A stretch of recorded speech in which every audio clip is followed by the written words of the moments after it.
going to tell you a really cool, interesting report that I heard, and then something crazy afterwards.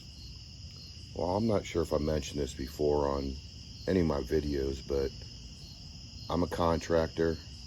I own and operate my own remodeling and construction company. And for the last, I think it's been 12 years that I got my foot in the door doing work for the ODNR for Ohio state parks. And it comes with a lot of perks. I'll get permission to areas that normally nobody else would have. And I get to know all the wildlife officers, everybody within the offices, the park system, and everything like that. So it does have its benefits.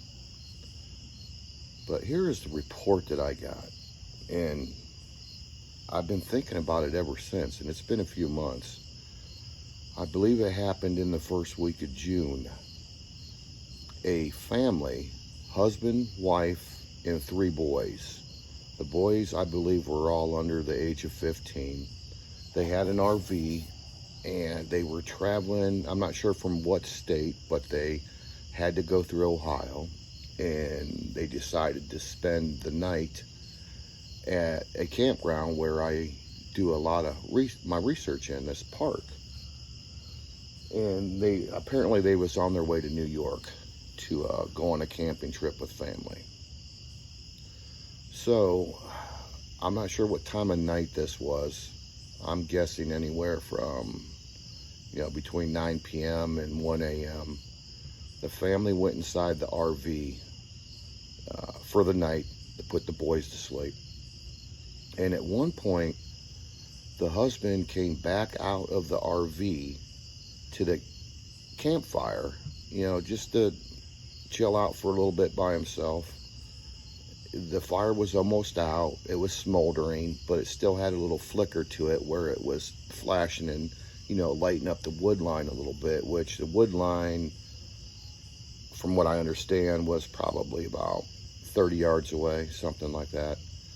Well, he just happened to glance up and saw an upright, dark silhouette figure standing right inside the wood line, possibly on a game trail or maybe even a fisherman's trail or something like that, because right behind his campsite is a cove that goes out into the main lake.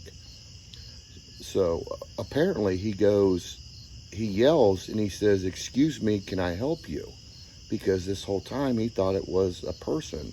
But what was strange about it is it was just an all dark silhouette. He didn't see any shininess like from a pair of eyeglasses. It didn't, whatever it was, didn't have a flashlight.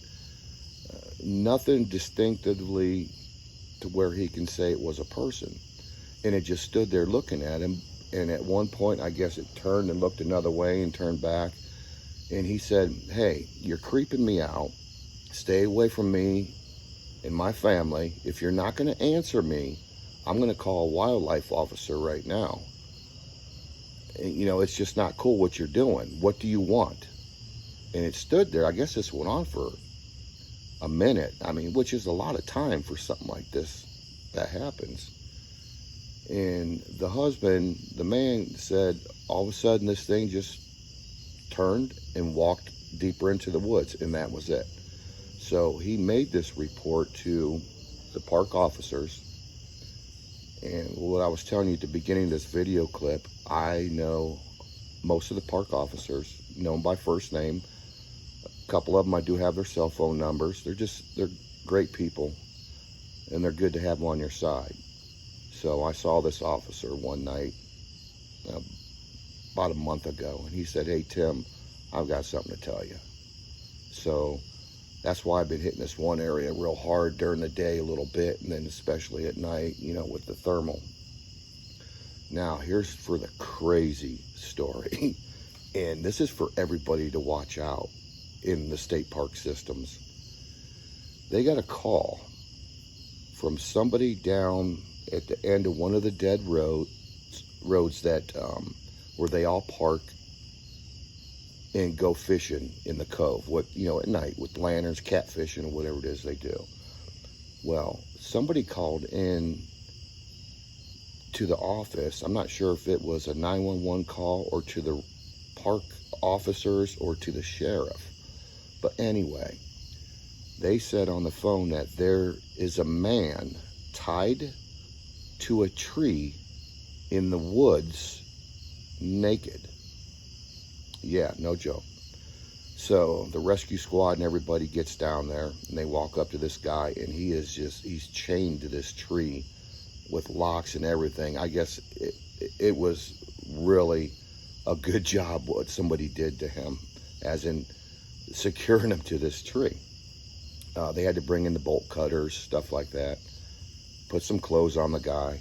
Well, here to find out, this guy has a lot of money, and he travels throughout the United States to the park systems, and he pays somebody, whoever it may be in the area, to chain him up to the tree and then leave and to never say anything. So this guy gets off on doing this. He wants to see how long he can survive, or how long it would be until somebody found him. So keep that in mind. If you guys go in the woods and you see a naked guy chained to a tree, you'll remember this video clip.